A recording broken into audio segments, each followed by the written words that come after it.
Hey everyone, Johnny here. Don't speak news. News we're not supposed to speak about. And here we go.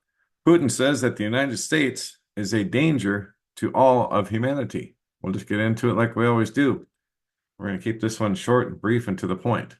So at 6:30 Eastern USA time today, 17th of October 2024, Russian President Putin, speaking to the Kremlin in Moscow, declared that the United States is a danger to humanity. A statement of that nature being uttered by that particular national leader is frightening. Yes, it is. A man in his position, fully able to rid the world of such a danger, saying what he just said, seems to be a signal as to what the future may hold for us here in the United States. Remember, the notion of mutual assured destruction is no longer valid. For the past 30 years or so, Russia has gradually undertaken a complete rebuilding and replenishment of their nuclear bomb bunker system. Russia has nuclear bomb shelters for 40 million people throughout their country. Of course, that's only about 1/3 of Russia's total population, but at least they have such protection, and of course, we don't here in the US. So I'll let you read the rest on your own, but that's what Putin said. And yeah, I'd say worldwide Armageddon is really close. And not just because he said this, it's just you can see all of it starting to take shape, as we've been talking about here now for weeks. And then an Iranian general claims that they have a secret weapon that's more powerful than nuclear bombs, which we know they have as well. And we'll get into that in a second from this report from the LA Times in 92. But first, we'll start here. So this Iranian general is claiming, at least, that this secret weapon is more powerful than nuclear bombs. And this Ibrahim Rostami has suggested that the munitions may have already been used in the past, but then information about them is top secret. So Tehran possesses weapons that are superior to nuclear bombs, according to Iranian Brigadier General Ibrahim Rostami.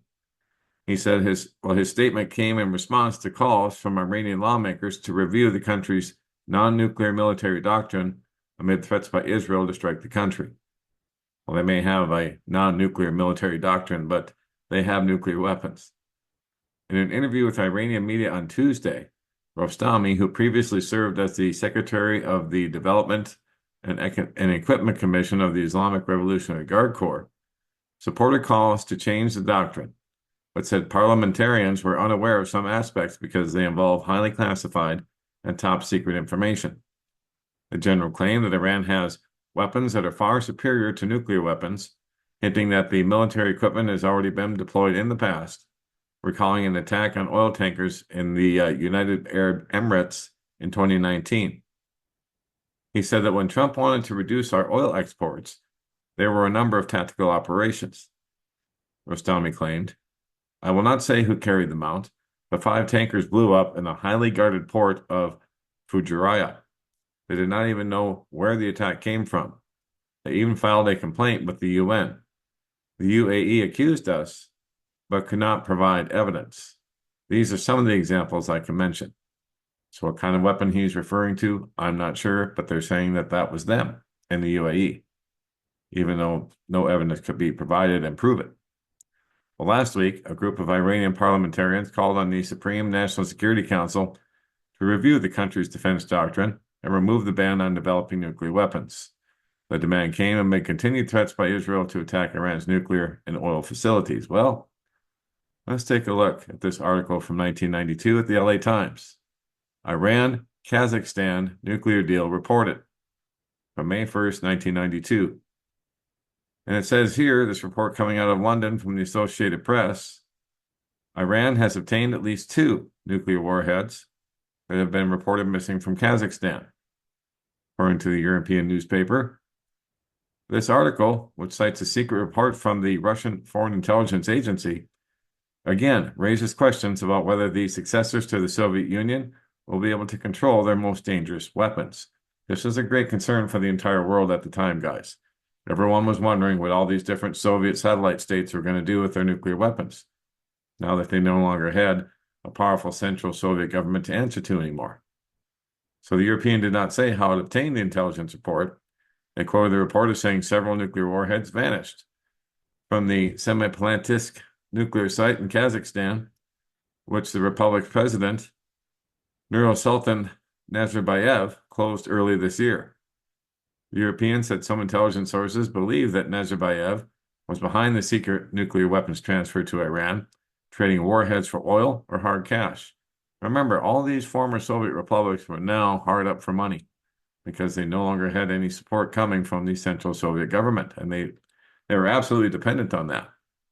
So Iranian Industry Minister Mohammad Reza Nematazed said from Brussels on Thursday that while Iran wants to help rebuild the economy of the ex-Soviet republics, he said it was nonsense to claim it had bought nuclear warheads from them. He said Iran cannot compete with big nuclear powers, therefore is not interested in acquiring nuclear weapons. Well, of course they're going to deny it. Why would you ever admit something like that? So then the question always comes to me, well then, Johnny, why did they have all of this rhetoric all these years about, oh, Iran might get a nuclear weapon, Iran might get a nuclear weapon? It was in order to keep the money flowing into Israel, guys. Why would Israel need our aid if there was no threat of Iran getting a nuclear weapon? I mean, that was one of their biggest threats that they kept harping on, to keep the money flowing from the United States to Israel and from the United States taxpayers to the military-industrial complex, who then supplied the weapons to Israel. And of course, the U.S. taxpayers pay the bill each and every time. So Israel gets free defense money from the U.S., and one of the big reasons they have is keeping that threat alive. You know, if this article were publicized too much and all these nuclear deals came back to light, then there wouldn't be any need, would there? Because Iran already has a nuclear weapon. And so does Israel. So they're, mutually assured destruction, right? Well, all these years they've been saying, oh, we can't let Iran get one. We can't let Iran get one. They had to keep that fear alive in order to keep the money flowing. That's what it was all about. In Washington, U.S. intelligence officials they said they had no confirmation of the Russian report, which has surfaced repeatedly since last year. They say that 2 of the nuclear weapons were smuggled across the border from Kazakhstan into Iran last year and are now under the control of this Reza Amirali, chief of the Iranian Organization for Atomic Energy. So I'll put the link up so you guys can read the rest on your own. But there are all kinds of reports that this deal happened back then. That and other deals. It goes on to say that there was another nuclear weapon, they said, or warhead that went out to somebody else, another country in the Middle East that they wouldn't specify. So anyway, there it is from 1992, guys. And now the Iranians say that they have something even more powerful. So when Israel retaliates, which they're going to do, they've already confirmed that many times this week. They just haven't said when. They just said before the U.S. elections in November. So sometime between now and November 5th, Israel will strike Iran. And you just have to wonder now what Iran will strike back with this time, because they say it's going to be much more powerful than the others. And of course, now they say they have the secret weapon, and we know or have a pretty good idea that they have nuclear weapons as well, and have for quite some time. And then we have this. Israel confirms the death of the Hamas leader, Yahya Sinwar, has reportedly been killed in Gaza. Israeli Defense Forces said on Thursday they were investigating whether Sinwar was among the Palestinian militants killed in the skirmish at an unspecified location. And I have seen pictures, guys, and it sure looks like him. And of course, you can go find those if you like on your own. They're pretty graphic, so I'll warn you up front. That's why I'm not going to show them here. But that's what Israel is confirming with these pictures, and they sure look real to me. So we'll see. And last but not least, as we talked about yesterday, the world is turning against Israel, and here's Italy following suit on that very thing. Italy's Meloni on Israel arms embargo, we have blocked everything. The Italian government has imposed the strictest arms embargo on Israel among any European nation. I don't know how much they were actually supplying Israel with, but nonetheless, they are blocking whatever they were supplying them with. So with Prime Minister Giorgia Meloni having confirmed before the Italian Senate that all new arms deals were blocked within weeks of the start of Israel's military offensive in Gaza. She said after the start of the military operations in Gaza, the government immediately suspended all new export licenses, and all agreements signed after October 7th were not implemented. She said, she further described that licenses authorized before the war are being analyzed on a case-by-case basis by the competent authority at the Foreign Ministry. But she went on to say that we have blocked everything. and that the ban is much more restrictive than applied by our partners in France, Germany, and the UK. Well, we'll see. But nonetheless, coming out publicly like that, Israel's going to have something to say in return, I'm sure. Nonetheless, that's what Italy is saying now, that they have blocked everything that was going to Israel. So the world continues to turn against them. And then we get to this story that I put up on don'tspeaknews.com here this morning. Typed up a new blog. It's called "They're Anticipating Civil Unrest in November." And I put the Civil War movie trailer here. It came out earlier this year. The Defense Department, with the stroke of a pen, has quietly codified its right to deploy lethal force against its own citizens. This is it, guys. The government has said no more Mr. Nice Guy and declared war on the American people. In fact, they've been saying that since the rollout of the fake pandemic back in 2020, but nobody wants to believe it.